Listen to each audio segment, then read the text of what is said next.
So I left off at 93A last time, so I'm going to pick up from there, but as it's been a couple of weeks since I did the reading, I'm just going to start from 92D to see if that refreshes my memory as to what was happening. So, Simmias, I much rather prefer the former, O Socrates.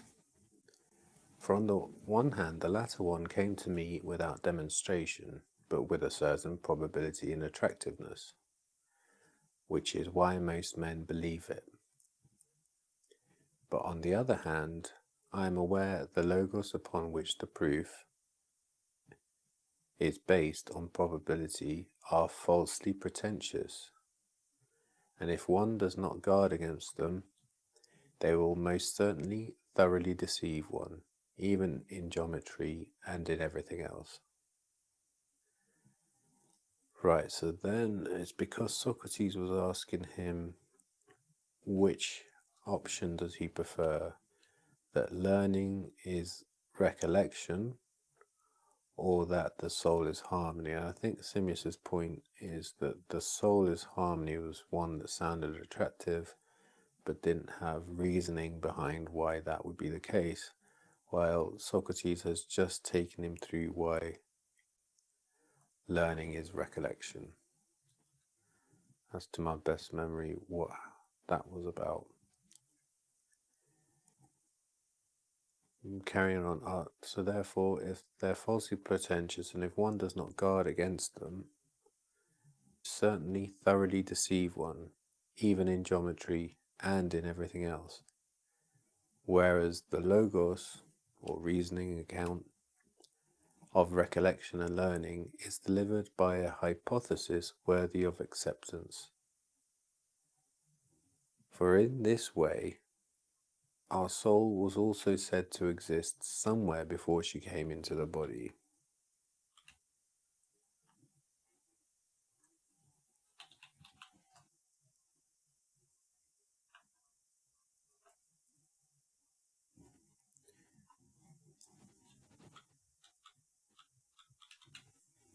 So again, we've got the soul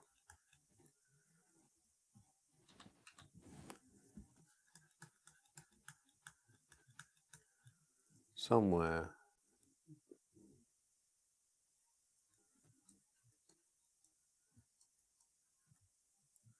before life.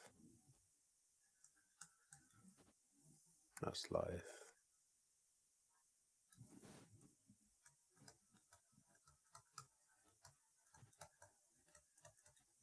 And then already exists before going into the body.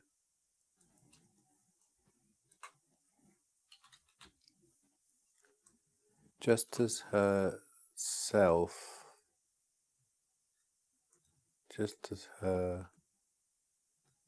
own turning about on herself is of the kind that we qualify by the name of that which is. So this is essence when you turn upon yourself. Usia, I believe that's what it is.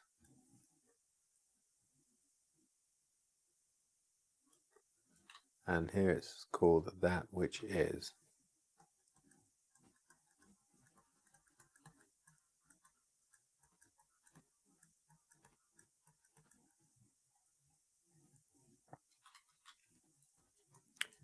Thus, as I persuade myself, I accept this logos in a sufficient and correct way. Necessarily then, by these reasons, as it is proper, neither can I accept a theory from myself nor anyone else that soul is harmony. So now we have Simmias.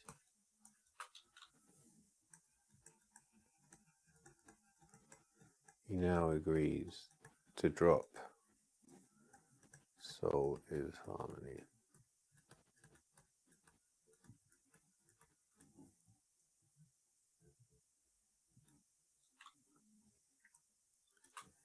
Socrates, what then about the following one, O Simmias? Does it seem proper to you that harmony or any other composite should somehow be maintained in a different way than those elements should be maintained out of which she must be composed?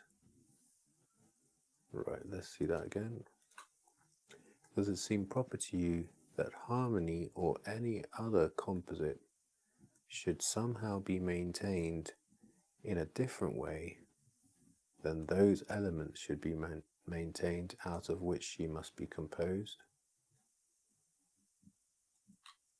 I think this was, if soul is a collection of different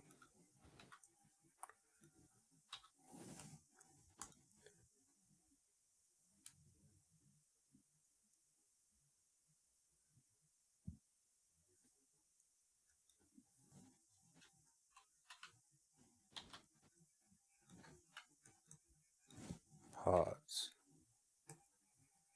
like so, then however you maintain the whole soul maintained is equivalent to how you maintain each of the constituent parts.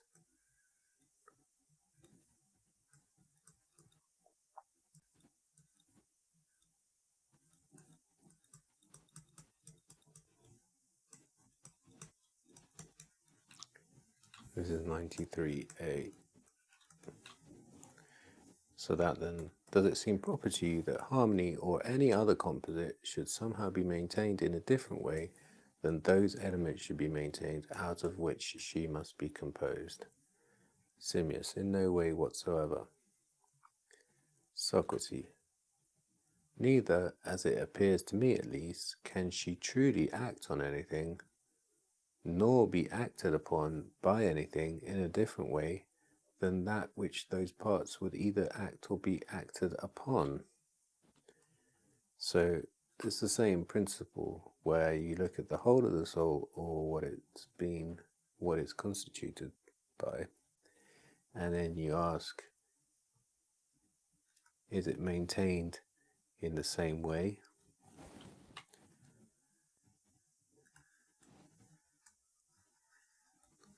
So we've got the whole soul, and then we've got the parts of soul. And then we asked, are they maintained in the same way? And now he's asking, would they act in the same way? Act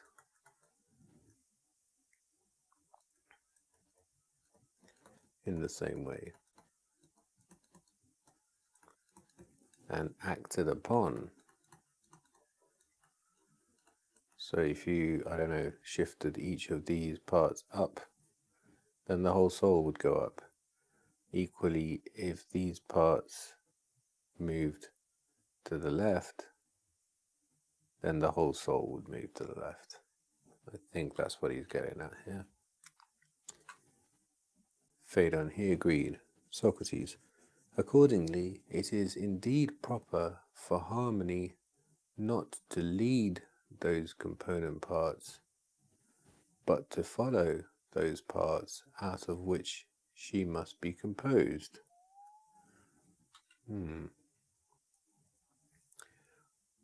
Well,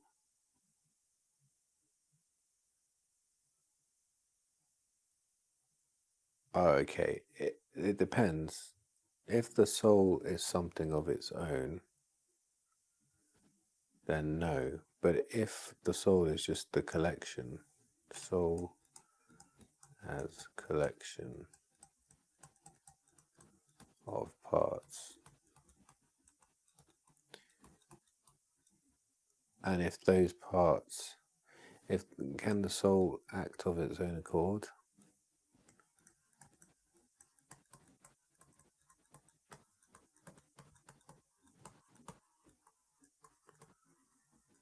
or is it due to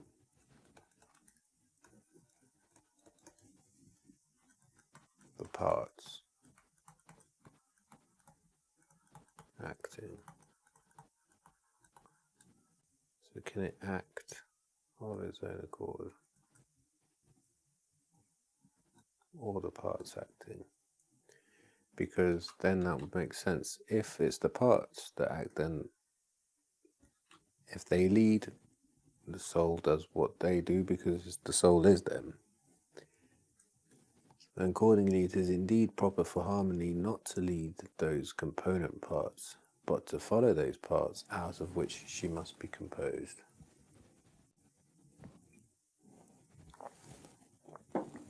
Simmias agreed to this. Socrates. Accordingly, then, must harmony indeed be completely opposed to making a move, or uttering a sound, or doing anything else in a way that is contrary to the parts of herself.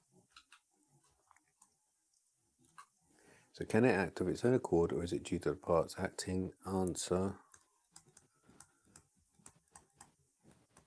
And this is soul as a collection of parts, and this is composite. Answer to this is no, not of own accord.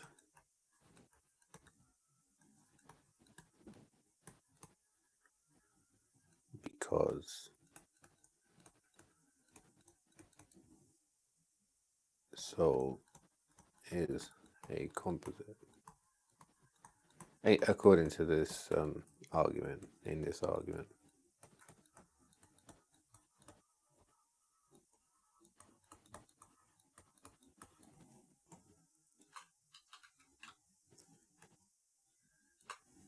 Simmias completely opposed indeed. Socrates. What then? Does not the nature of each harmony... Pardon me, right, so we're talking about not soul, we're talking about harmony. Big error there. Yeah. So here, it should be harmony. And that's why it's constituted of parts. Harmony. And again, harmony. Can it act of its own accord due to the parts acting? No. Yeah.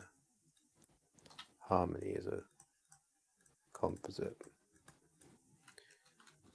Right, that makes more sense. So does not the nature of each harmony depend on the way that each harmony can be harmonized? Simmias, I am not following you. Oh good, because I wasn't either. Socrates, will she not, on the one hand, be more harmonious if she is also more full, pleon? And if indeed this happens to be accepted, she will be more harmonious by also being full of harmony. But on the other hand, if she is less, then to the point that she is less, she would also be less and less full of harmony.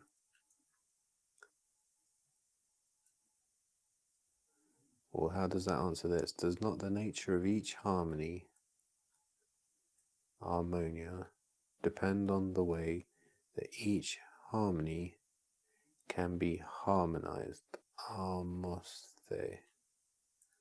How can a harmony be harmonized? So we're looking at the nature of a harmony. And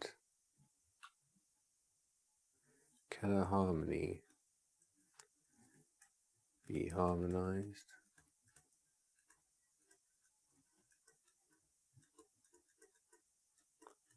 And then the other idea is full harmony.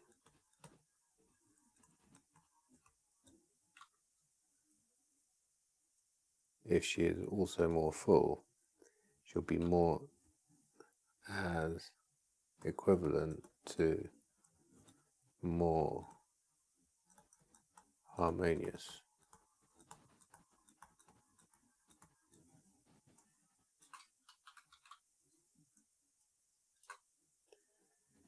And then he goes on to say, but on the other hand, if she is less, then to the point that she is less, she would also be less and less full of harmony. Okay, is by all means, yes indeed, said Simmias. Socrates, is this then also to be the case concerning the soul, even to the smallest degree, that one soul is more and more fully soul than another soul, or is she less and less fully soul? Right, so is a harmony the same? So a full harmony, and here compared to, this is about harmony,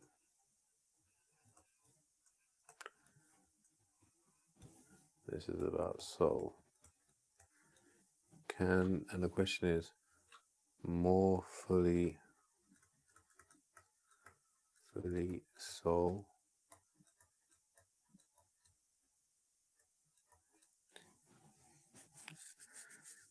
I guess another way of saying this is, instead of more harmonious, is more fully a harmony. Well, I don't know. If you have two notes, that is a harmony. If you had 3 or 4 notes, they're still harmonies, but are they more of a harmony?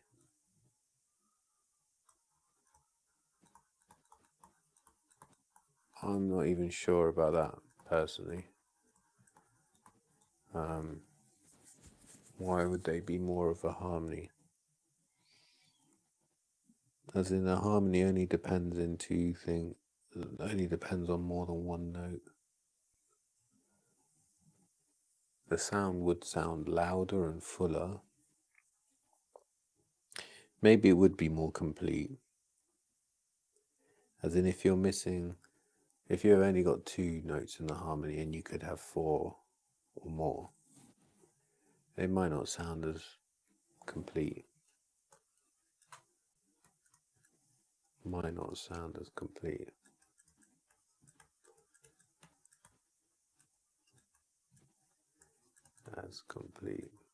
So maybe. And then for a soul, I think Simmias is conceding that it doesn't work that way. Is this also the case concerning the soul? That one soul is more and more fully soul than another? So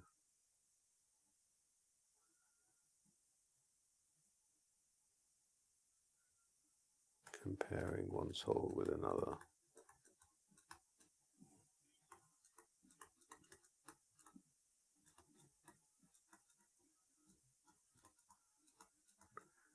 No, each soul is fully a soul.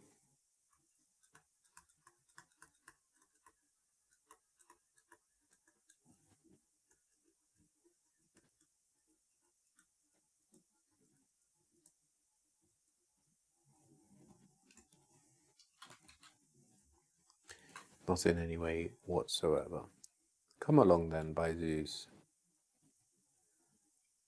On the one hand, one soul is said to possess intellect and virtue and to be good, but on the other hand, another soul is said to be unintelligent and wicked and vicious.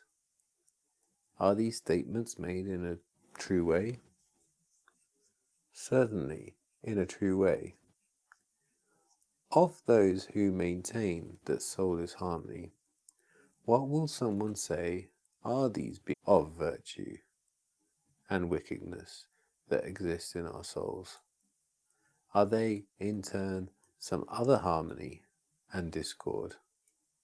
And so the good soul, on the one hand, is harmonious by being in self-harmony, that also possesses another harmony, whereas the other soul, or harmony, is self-discordant and also possesses no other harmony in itself.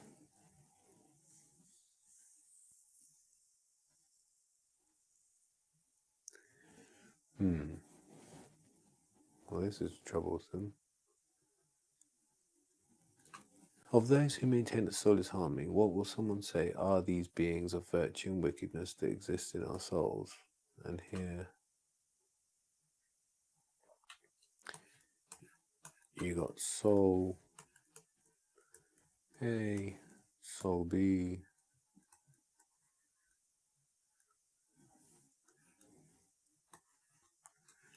in this one you have intellect,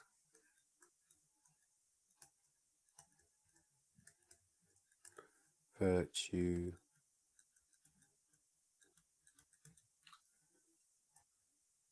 and good.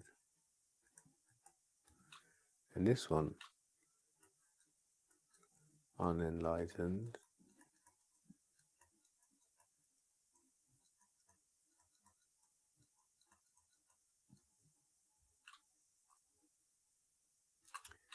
wicked,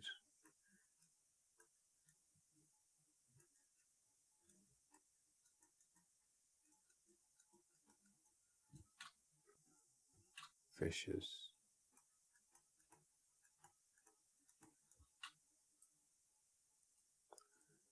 Of those that maintain a soul is harmony, what will someone say are these beings of virtue and wickedness that exist in our soul? These exist in the soul.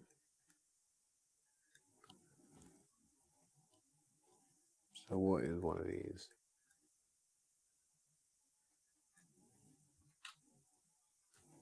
Are they in turn some other harmony and discord? And so the good soul, on the one hand, is harmonious by being in self-harmony that also possesses another harmony, whereas the other soul harmony is self-discordant and also possesses no other harmony in the self.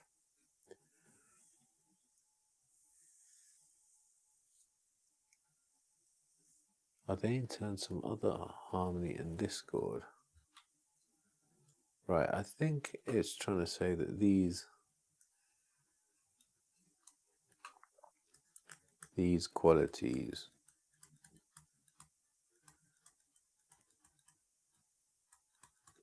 in the soul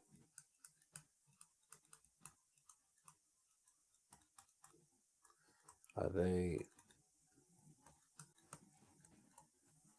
themselves harmonies?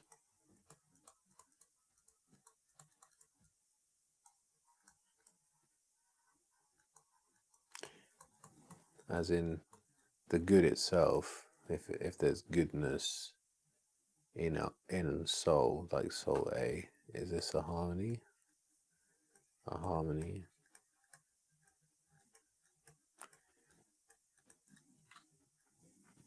And if that's true, it also possesses another harmony. So the good soul, on the other hand, is harmonious by being in harmony with itself that also possesses another harmony. Right. Yeah. You got this is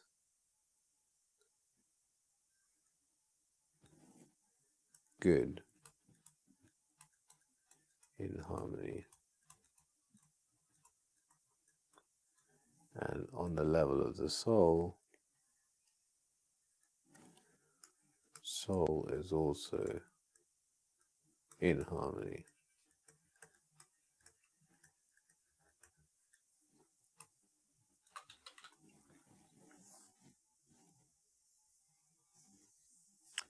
While the other one, self-discordant, possesses no other harmony in itself. Simmias, I at least do not have anything to say, but it is clear that the one who maintains that assumption might say something such as that. Socrates. But we agreed just before that one soul is neither more nor less soul than another. Right, if it was a harmony, there'd be a harmony here and a harmony here. If true, it implies more harmony.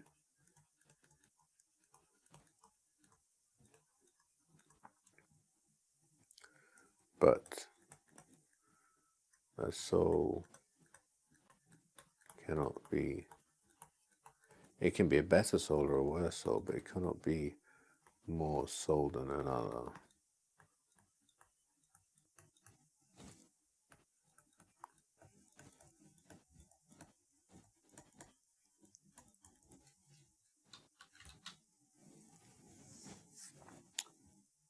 Right.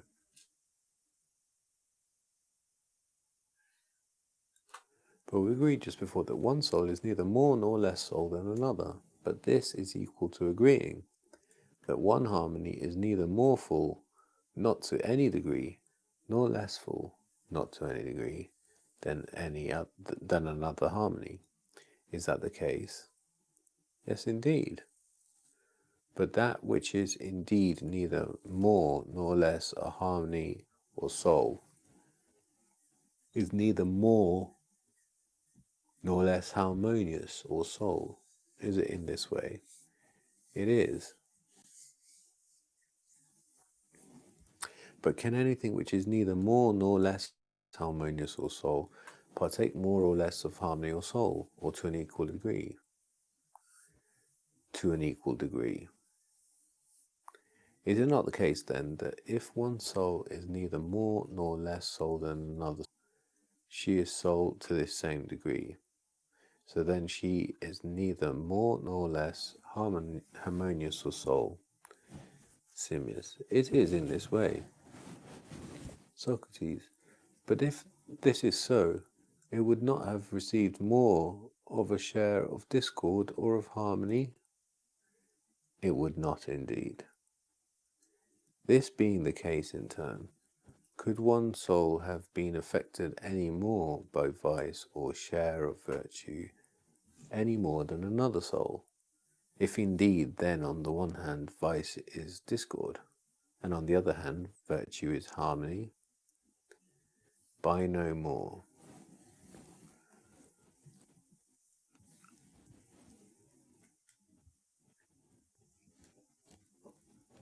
Well, what does that mean? If this being the case, could one soul have been affected any more by vice or share of virtue any more than another soul?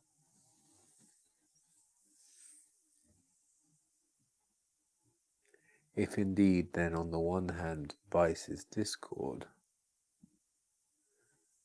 and on the other hand virtue is harmony,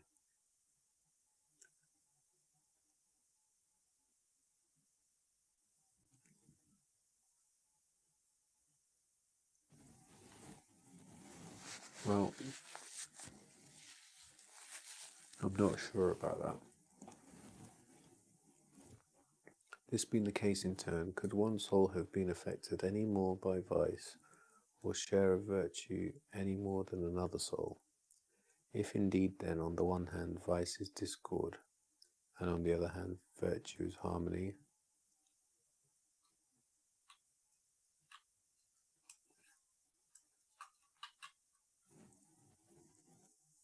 I'm not sure what to do with this one.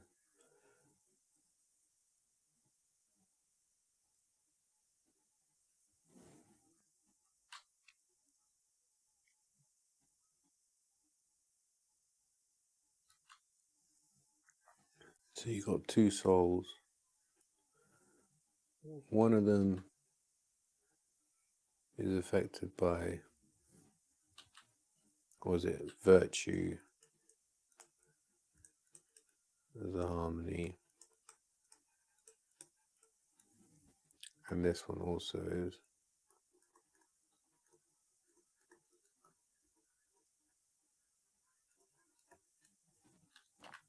but they're also affected by vice as a discord, as a discord.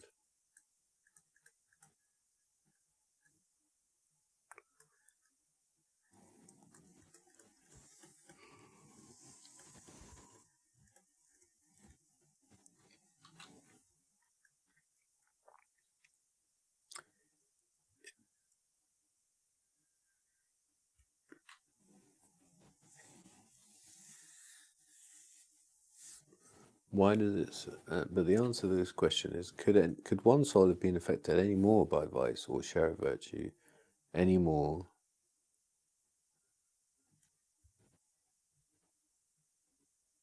than another soul? If indeed, then on the one hand, vice is discord, and on the other, virtue is harmony. By no more. So why wouldn't there be?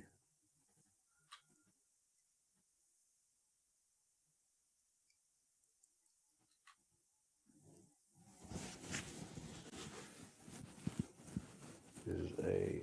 Sorry. This is A, and this is B. Can A be more affected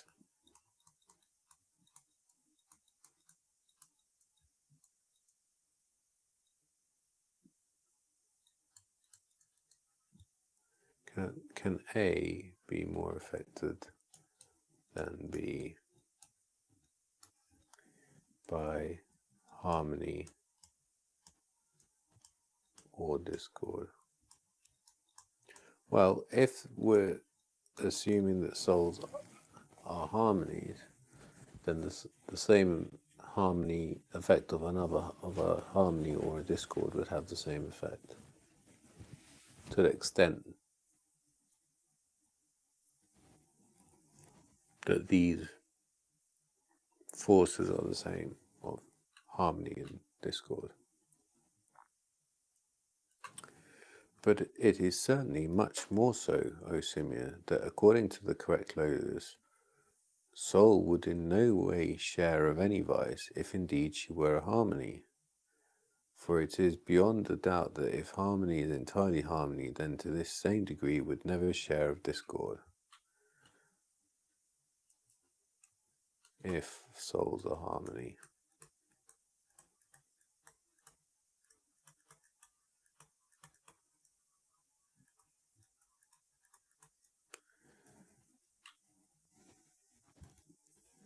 And so Socrates is saying, yes, they are affected in it. Can A be more affected than B?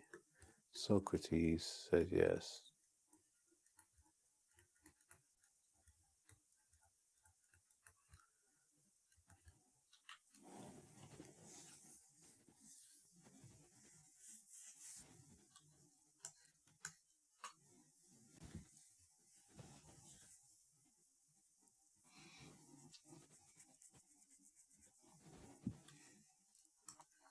So if souls are harmonies, then discord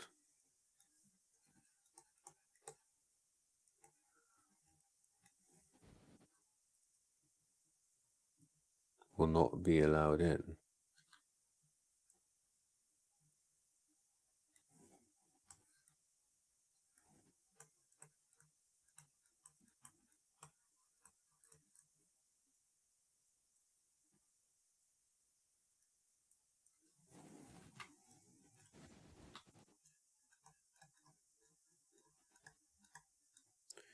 Discord cannot enter, cannot be part of a harmony.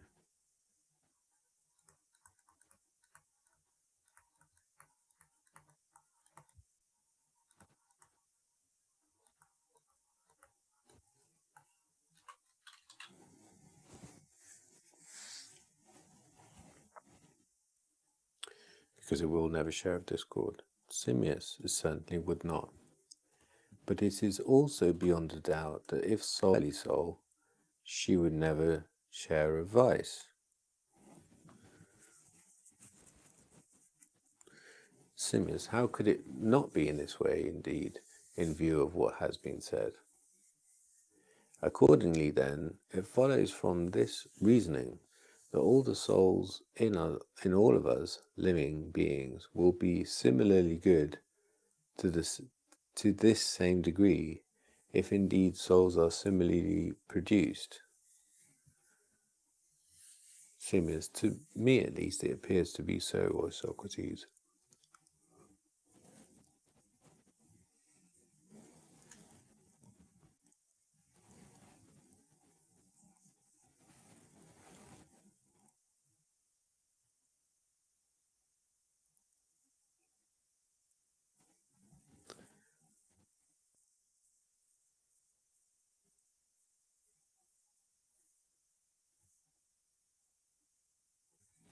I don't know what it means here by accordingly it follows from this reasoning that all the souls in all of us living beings will be similarly good to this same degree, if indeed souls are similarly produced.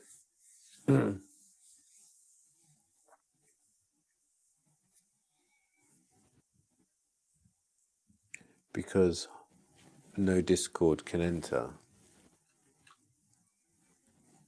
So if discord cannot be a part of harmony, then all the souls in all of us living beings will be similarly good to this same degree.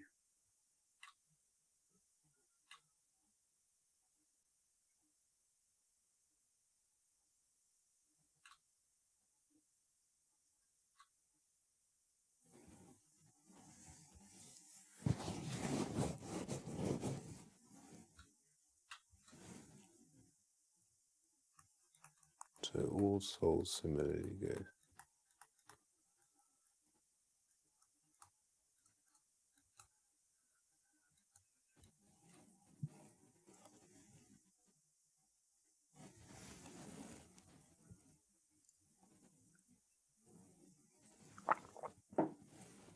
All souls similarly good if souls are harmony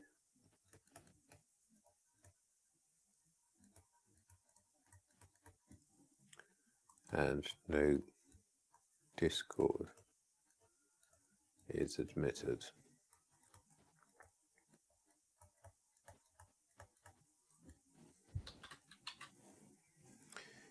To me, at least, it appears to be so, O Socrates. If the hypothesis that the soul is harmony was correct, does it still appear to be beautifully said? And would its reasoning also undergo in this way by these conclusions? In no way whatsoever. What next? Out of all the living beings you can mention, up to the present time has there been a certain one other than soul which governs in human beings, especially if she is also mindful? So this is govern,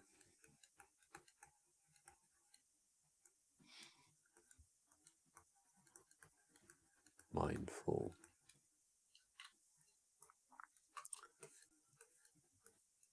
Indeed, I cannot.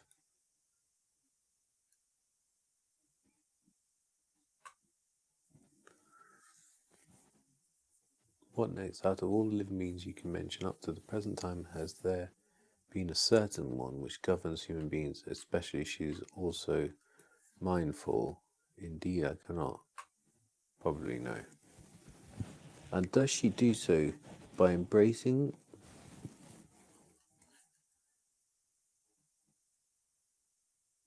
governs human beings?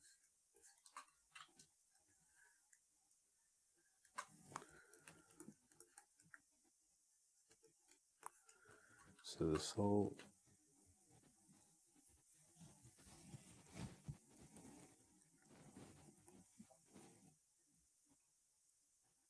well, I think I'm going to, for a minute now, at 94B, just before that, maybe I'll just complete this little bit. So, out of all the living beings you can mention up to the present time, has there been a certain one other than soul which governs in human beings? So this is soul is governing and mindful. Is there anything else?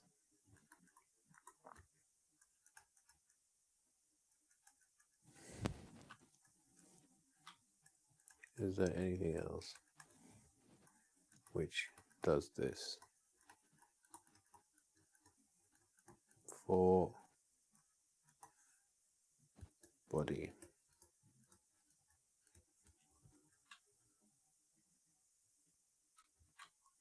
Or humans?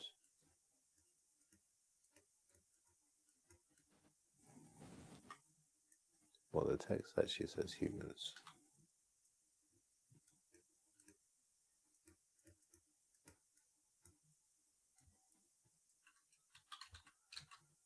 To which Simius, indeed I cannot. And does she do so, govern and mindful, by embracing the affections of the body, or by opposing them?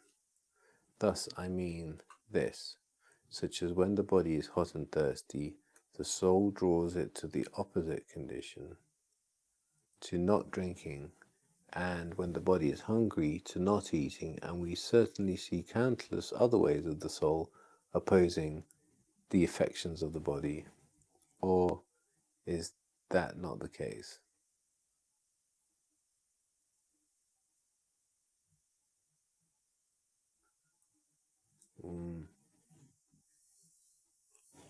I think it happens both ways.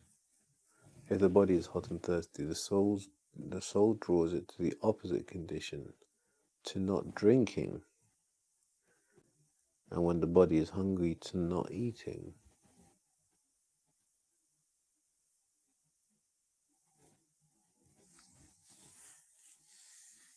Well, I don't know what that means, but I've reached 94C, and I think that's enough for now.